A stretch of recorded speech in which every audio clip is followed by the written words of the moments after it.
जब कोई बड़ी मुश्किल आए और कोई सहारा ना दे, तब क्या करें संगत जी। मनुष्य का जीवन सुख और दुख, हानि और लाभ, मिलन और बिछड़ने का संगम है। देखिए संगत जी, ऐसा कोई व्यक्ति नहीं जिसके जीवन में कठिन समय ना आया हो। कभी आर्थिक संकट, कभी बीमारी, कभी अपनों का साथ छूट जाना, तो कभी ऐसी परिस्थितियां आ जाती हैं जब लगता है कि अब कोई रास्ता नहीं बचा। सबसे अधिक पीड़ा तब होती है जब जिन लोगों से हमें सहारे की उम्मीद होती है, वही हमारा साथ छोड़ देते हैं। ऐसे समय में मन टूटने लगता है, विश्वास डगमगाने लगता है और जीवन निराशाजनक दिखाई देता है। लेकिन आध्यात्मिक दृष्टि हमें एक अलग सत्य सिखाती है। संसार का हर सहारा सीमित है, परंतु परमात्मा का सहारा असीम है। जब संसार के सभी द्वार बंद होते दिखाई दें, तब समझ लेना चाहिए कि परमात्मा हमें अपने द्वार की ओर बुला रहा है।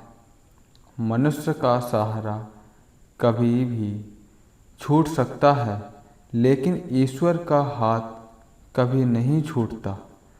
कठिन समय में सबसे पहले अपने मन को संभालना आवश्यक है।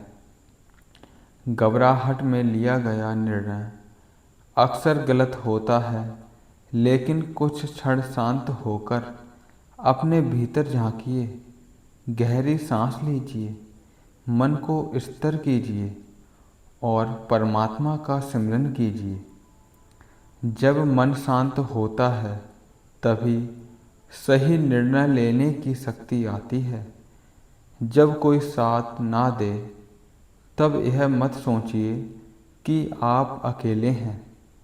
आध्यात्मिकता कहती है कि परमात्मा हर क्षण हमारे साथ है। वह हमारी हर पीड़ा को जानता है, हमारे हर आंसू को देखता है और उचित समय आने पर सहायता भी करता है। उसका कार्य करने का तरीका हमारी अपेक्षाओं से अलग हो सकता है, लेकिन उसका उद्देश्य हमारे कल्याण में होता है।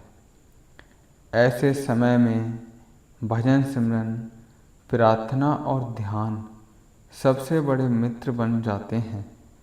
जब मन बार बार चिंता में जाए, तब उसे नाम सिमरन में लगाइए।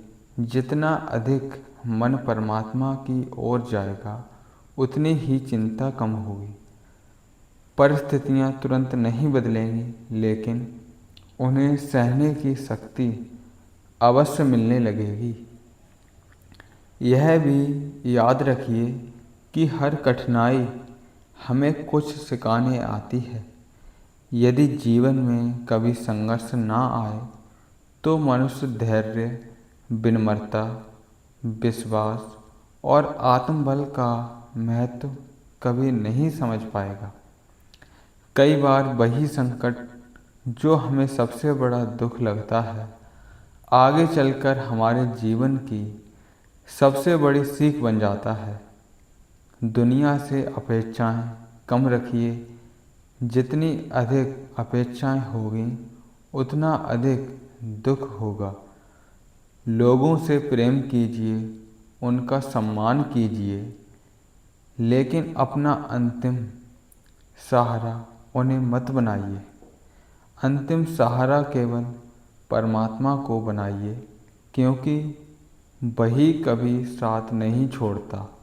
जब मन बहुत अधिक दुखी हो, तब अपनी पीड़ा को प्रार्थना में बदल दीजिए।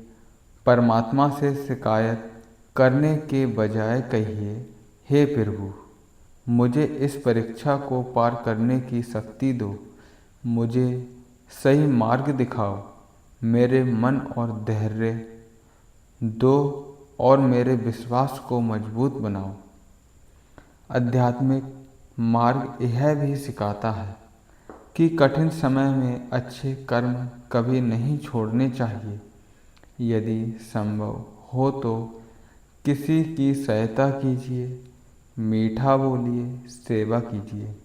जब हम दूसरों के जीवन में प्रकाश फैलाते हैं तब हमारे भीतर का अंधकार भी धीरे धीरे दूर होने लगता है। कभी कभी हमें लगता है कि हमारी प्रार्थना सुनी नहीं जा रही, लेकिन ऐसा नहीं होता। परमात्मा हर प्रार्थना सुनता है। कभी वह तुरंत देता है, कभी समय आने पर देता है और कभी उससे भी बेहतर देता है जिसकी हमने कल्पना नहीं की होती। इसलिए धैर्य रखना भी आध्यात्मिक साधना का एक महत्वपूर्ण भाग है। यदि बार बार असफलता मिले तो स्वयं को असफल मत मानिए। असफलता केवल एक परिस्थिति है, आपकी पहचान नहीं। जो व्यक्ति विश्वास बनाए रखता है वह देर सवेर सफलता का मार्ग अवश्य पा लेता है। इतिहास ऐसे अनेक उदाहरणों से भरा पड़ा है जहां लोगों ने सबसे कठिन परिस्थितियों में भी आशा नहीं छोड़ी और अतः विजय प्राप्त की। जब कोई अपना साथ छोड़ दे तब उसे लेकर मन में घृणा ना पालिए। क्षमा करना सीखिए। क्षमा करने का अर्थ यह नहीं कि आपने गलत बात को सही मान लिया, बल्कि इसका अर्थ है कि आप अपने मन को बोझ से मुक्त कर रहे हैं। क्रोध और द्वेष सबसे पहले उसी व्यक्ति को जलाते हैं जिसके भीतर वे रहते हैं। हर सुबह एक नए विश्वास के साथ उठिए। अपने दिन की शुरुआत प्रार्थना से कीजिए। कुछ समय मौन में बैठिए, अच्छे विचार पढ़िए और अपने मन को सकारात्मक दिशा दीजिए। धीरे धीरे भीतर का डर कम होने लगेगा और आत्मविश्वास बढ़ेगा। यह भी समझना आवश्यक है कि हर रात के बाद सुबह अवश्य आती है, चाहे अंधेरा कितना भी गहरा क्यों ना हो। सूरज को उगने से कोई नहीं रोक सकता। उसी प्रकार जीवन का कठिन समय भी अस्थायी नहीं होता। धैर्य और विश्वास के साथ चलने वाला व्यक्ति अतः प्रकाश तक पहुंचता ही है। इसलिए जब जीवन में बड़ी मुश्किल आए, जब कोई सहारा ना दे, जब हर रास्ता बंद दिखाई दे, तब निराश मत होइए। अपने भीतर की शक्ति को जगाइए। परमात्मा का सिमरन कीजिए, भजन सिमरन कीजिए, अच्छे कर्म करते रहिए और विश्वास रखिए कि यह समय भी बीत जाएगा।